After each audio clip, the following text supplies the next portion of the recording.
சொல்வோம், அந்த சொல்லில் பெருமிதம் கொள்வோம். தீங்கற்ற தேசம் படைக்க நம் கைகளை இணைத்துக் கொள்வோம். இந்தியன் என்று சொல்வோம், அந்த சொல்லில் பெருமிதம் கொள்வோம். தீங்கற்ற தேசம் படைக்க நம் கைகளை இணைத்துக் கொள்வோம். நம் மொழிகள் வேறாயினும் நாம் ஒரு தாய் மக்களே. நம் நிறங்கள் வேறாயினும் நம்மில் வேற்றுமை இல்லையே. நம் மொழிகள் வேறாயினும் நாம் ஒரு தாய் மக்களே. நம் நிறங்கள் வேறாயினும் நம்மில் வேற்றுமை இல்லையே. எங்கள் பாரதம் இது எங்கள் பாரதம். எங்கள் பாரதம் இது எங்கள் பாரதம். எங்கள் பாரதம் இது எங்கள் பாரதம். இது எங்கள் பாரதம். இது எங்கள் பாரதம். இது எங்கள் பாரதம். இது எங்கள் பாரதம்.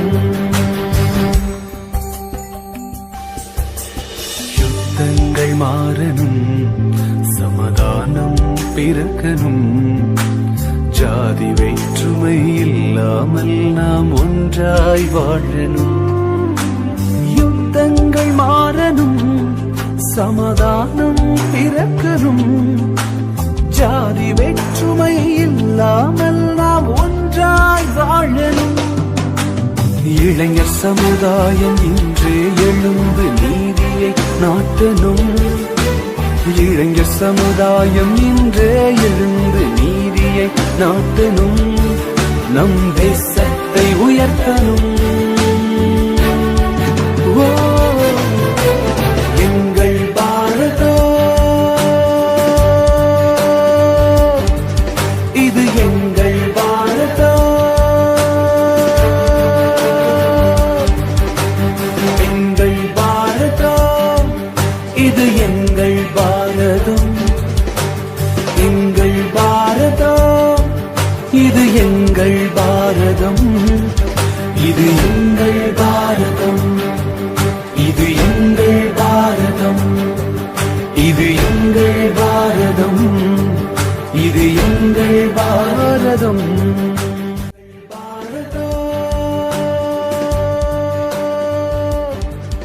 இது எங்கள் பாரதம்.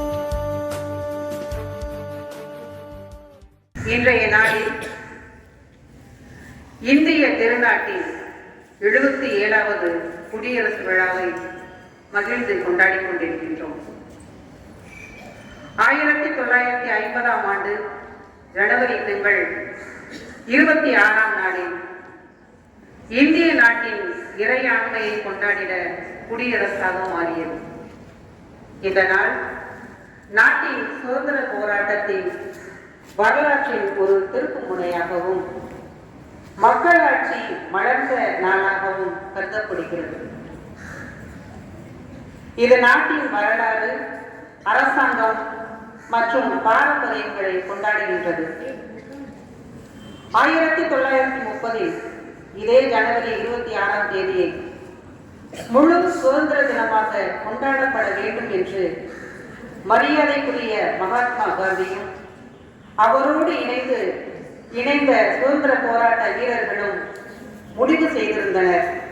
எனவேதான் இதே தேதியை குடியரசு தினமாக கொண்டாடப்படுகிறது. குடியரசு என்றால் என்ன? மன்னர் இல்லாத, மக்களே தங்கள் தலைவர்களை தேர்ந்தெடுக்கும் உரிமை கொண்ட ஒரு நாடு அல்லது அரசாங்க அமைப்பை குறிக்கின்றது. குடியரசு தினம் என்பது இந்தியா ஒரு ஜனநாயக நாடாக மாறியதை நினைவுபடுத்துகின்றது. இது நாட்டின் சுதந்திரத்தையும் அரசியல் அமைப்பின் முக்கியத்துவத்தையும் உணர்த்துகின்றது. நீங்கள் தான் நாளைய தலைவர்கள். ஒரு நாளும் நமது சுதந்திரத்தையும் குடியுரிமையையும் இழந்துவிடக்கூடாது. இதை இந்திய அரசியல் சாசன சட்டம் மிக தெளிவாக நமக்கு வலியுறுத்துகின்றது. இந்த நாடானது அனைவருக்குமானது, இந்த பூமியானது அனைவருக்குமானது. இதில் சிறுபான்மை பெரும்பான்மை என்ற மாய நிலை மாறி நல்ல மனப்பான்மையை வளர்த்துக் கொள்ளும் பொழுது நாடும் நாட்டில் உள்ள மக்களும் நலமுடன் வாழ வழிவகுக்கும். நாளை என்பது நமதனவை, வானமும் வகப்படும், வாழ்க்கையும் வளம்பெறும். நாம் செய்ய வேண்டிய கடமைகளை, குறிப்பாக மாணவிகளை, இந்த நாட்டிற்கு செய்ய வேண்டிய கடமைகளை நாம் சரியான முறையில் கையாளும் பொழுது நாடு தானாகவே நமக்கு செய்ய வேண்டிய கடமைகளை செய்யும் என்பதை கூறி வலியுறுத்தி நமது கடமையை செய்வோம். அதற்கான பலனை கடவுள் அருள்வார். வாய்ப்புக்கு நன்றி. அனைவருக்கும் இனிய குடியரசு தின நல்வாழ்த்துக்கள்.